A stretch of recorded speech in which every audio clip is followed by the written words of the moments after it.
3 times. 3 perfect robberies from the same vault. 3 times. He walked free.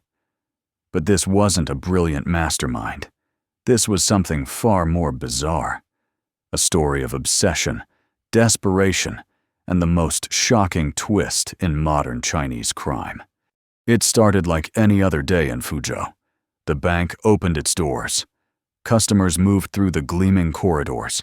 Security guards stood watch. None of them suspected that in moments, their world would change forever. He wasn't remarkable, not tall, not striking. He wore ordinary clothes. He moved with purpose but without urgency. The kind of face you'd forget the moment he left the room. That was his advantage. A weapon, a threat, demands for cash. Seconds stretched like hours. The tellers froze. Their training kicked in. They knew the protocol. Give him what he wants, and no one gets hurt. He grabbed the money. Thousands of yuan in bundles. He turned. He ran. Security footage captured every moment. Yet somehow, he vanished into the city streets like smoke. Police arrived in minutes. He was already gone. Detectives swarmed the bank. They analyzed security footage. They interviewed witnesses. A clear picture emerged. Yet the suspect remained a ghost. No arrests, no leads, no breakthrough. Then, something unexpected happened. Weeks passed. The investigation stalled. And then, the unthinkable. The same robber walked into the same bank and committed the exact same crime. A second robbery, same location, same building, same vault. Detectives couldn't believe their eyes. One bank, robbed twice by the same man, same methods, same audacity. This wasn't incompetence. This was deliberate, calculated, almost like he was taunting them. Every available officer mobilized. Security was doubled, then tripled. Cameras were upgraded. The police commissioner made a rare public statement. This criminal would be caught. It was only a matter of time, or so they thought. Months later, enhanced security, increased patrols, better training, better preparation. The police were ready, or so they believed. Then he struck again. A third time. The same bank, the same robbery, the same man. This time was different. This time, he was caught, apprehended in the act, arrested before he could escape. Officers surrounded him. He didn't resist. He smiled, and then he spoke, revealing a truth no one expected. Detective Lee sat across from him in the cold interrogation room. Fluorescent lights hummed overhead. The recorder was running, and the story began to unfold. A story so strange, it seemed almost unbelievable. His name was Wei Chen, 34 years old, divorced, unemployed, living in a small apartment in the suburbs. He had no criminal record, no violent history, no reason to rob anyone. He was invisible, ordinary. But Wei Chen harbored an obsession, a dream, a belief that consumed his every waking thought. He wasn't robbing banks for wealth. He was robbing them for something else entirely. Something that would change everything about how investigators viewed this crime. Lottery tickets. That's what drove him. Not greed, not ego, but an overwhelming conviction that the lottery was his path to salvation. Every robbery, every dollar stolen, spent on lottery tickets. He believed he had discovered a pattern, a mathematical sequence, numbers that appeared repeatedly across multiple drawings.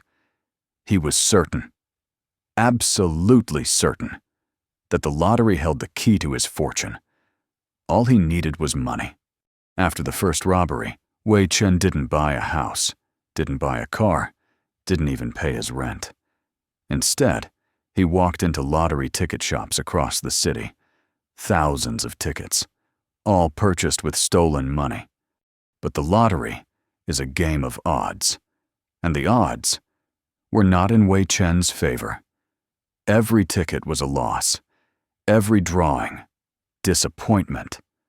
The money from the first robbery was gone within weeks, completely exhausted, vanished, desperate, broke, convinced he was close to breakthrough. Wei Chen made a fateful decision.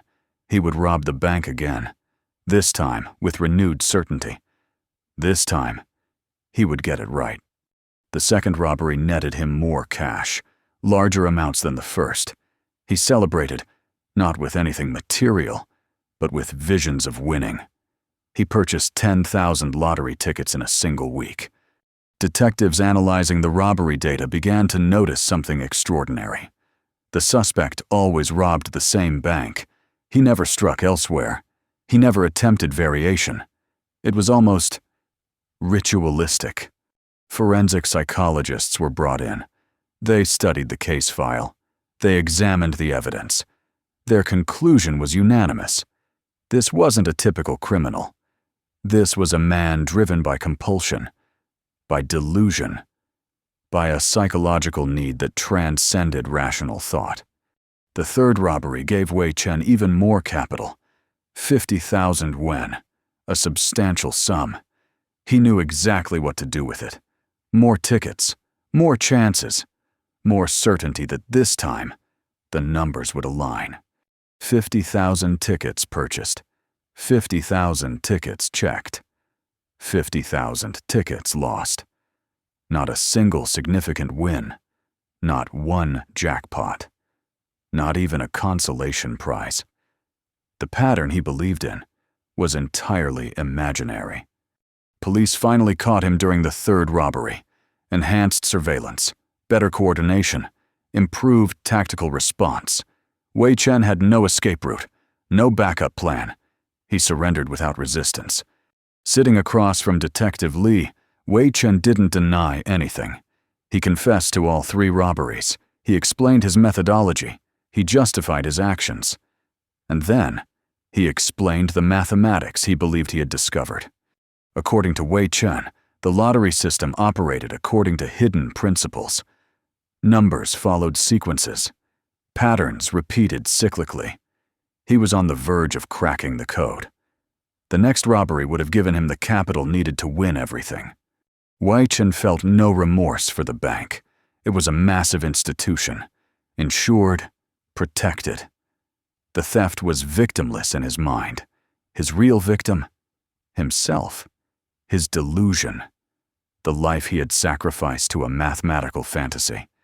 Police discovered something shocking when they searched his apartment. 50,000 lottery tickets. Not an exaggeration. 50,000 individual tickets. Every single one marked as a losing entry. The trial was brief. Evidence was overwhelming. Wei Chen's mental state was evaluated. Experts testified about his delusional disorder. But justice remained unchanged. Guilty. Bank robbery. Multiple counts.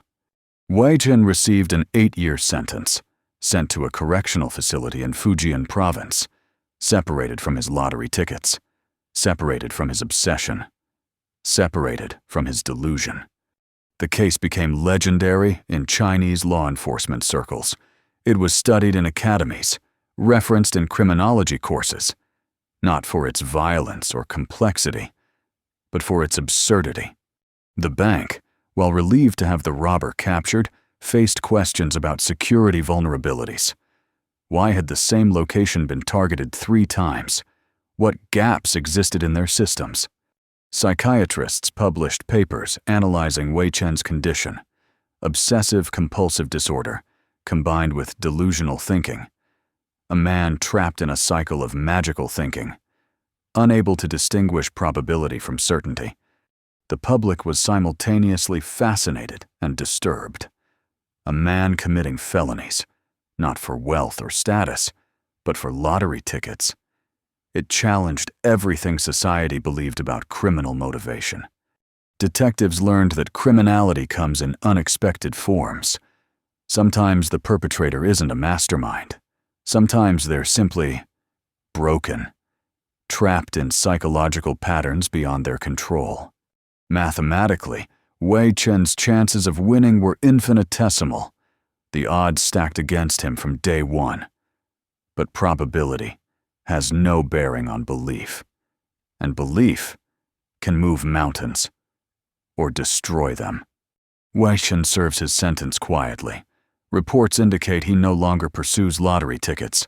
Whether he's abandoned his delusion or simply accepting his fate remains unknown.